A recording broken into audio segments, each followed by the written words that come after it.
Good morning, ladies and gentlemen. Have you heard of Alaska?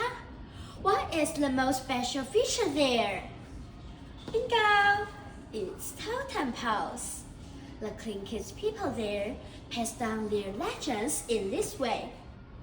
On this totem pole, you can see Raven, a woman holding her frog child, her frog husband, another raven, whale, and grandfather of Raven. There is more than one story on this pole, and I'm sharing with you the one about the ribbon on the top.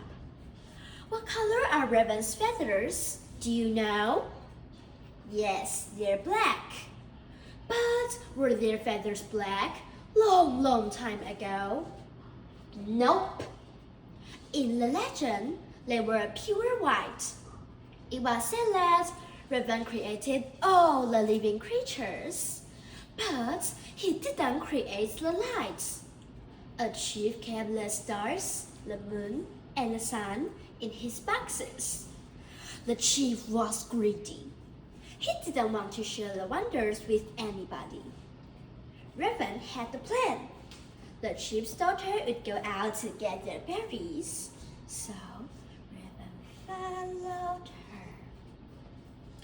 When she was getting some fresh cool water from a creek, guess what? Raven quickly changed himself into a small pine needle and jumped into the water. The chief's daughter swallowed the needle. Several months later, she gave birth to a beautiful boy.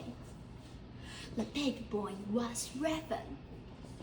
The chief was very happy. He loved his only grandson a lot. But it was a noisy baby. He cried a lot. One day, the baby boy was crying hard again.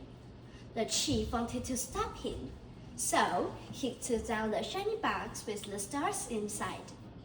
The baby smiled and played with the box. When the chief was not looking, Raven opened the box.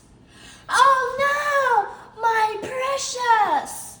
The chief jumped out from his chair to catch all the stars.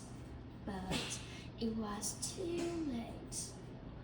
The chief was angry, but the baby looked at him with innocent eyes.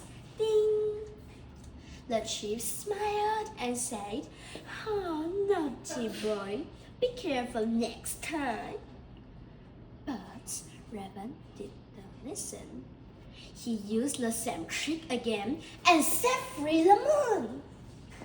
How sly! Ladies and gentlemen, do you think Raven could play the same trick the third time? Of course not. The chief hid the most beautiful box secretly in his tent. One day, the baby boy crawled into his grandpa's tent and nestled up to the old man. "Pap, Pap."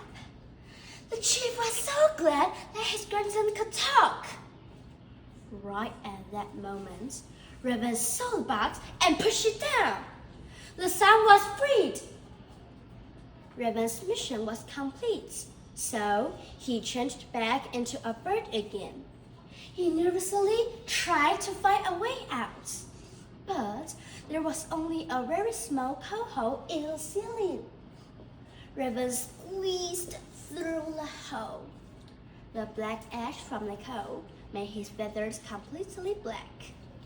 Now you know why rabbits have got black feathers. Thank you.